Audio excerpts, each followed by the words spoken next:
I just freaked out, like I started to cry.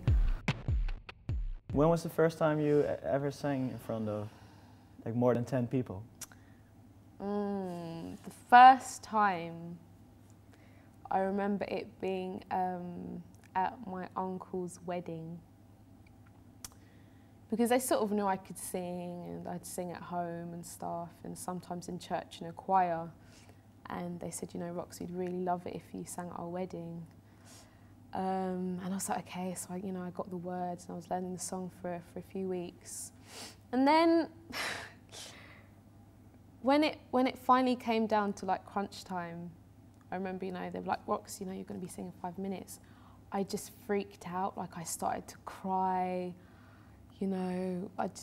I don't know, it was so dramatic when I think back to it.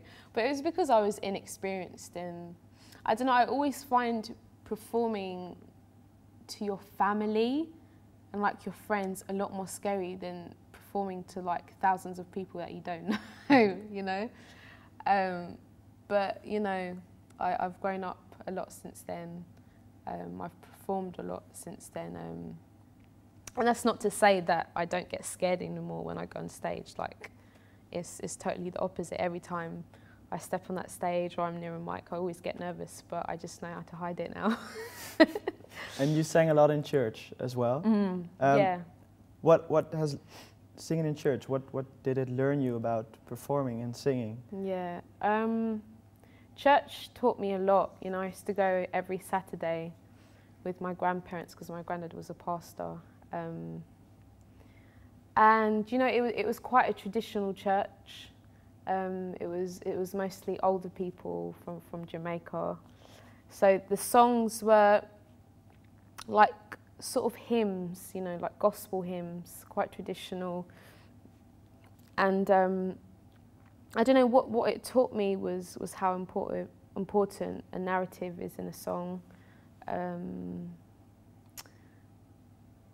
It's where my love for harmony has come from, I find it so amazing how you can like colour a melody with like different harmonies. And I've done that throughout the album, and it's just something I look out for when I listen to records, like an interesting harmony or how many harmonies they've got and stuff like that. And I think that sort of stems from church. And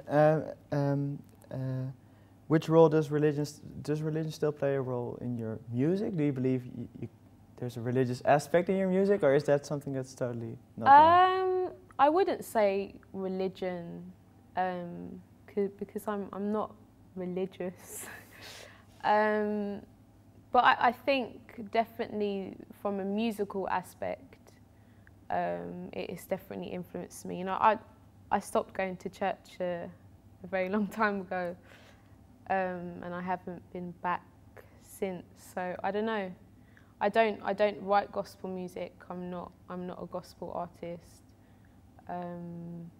As much as my grandparents would like me to be. But I don't know. I don't think it's a bad thing. I'm not talking about explicit stuff. I'm just talking about love, which I think is a universal thing. I don't think you need to go to church to talk about that or. So the gospel is not there? I don't know, maybe it is. I mean, the gospel, like, what does that word mean? Like, it means the truth, And, I mean, I'm talking about real stuff. It's true for me, so maybe it is gospel. Yeah, but gospel is also considered to be some musical genre. Yeah, no, I mean, in terms of, like, the genre, then I don't think my music is gospel, which but... genre do you feel most comfortable as a singer? Because you move in a lot of different areas, it seems. You have this soul thing going on, but also this pop thing. Is there a certain genre you feel most comfortable in? I don't know if there's one I feel most comfortable in. I love a lot of music, and I think that's sort of due to, what was played around me when I grew up, Like in my household with my grandparents and my mum, I listened to a lot of gospel and country music, but then I'd go to my dad, and my dad was like playing hip hop and like old school funk and soul, and I think that's why my music can vary sometimes from genre. You know, I might have a reggae song or a soul song or a pop song.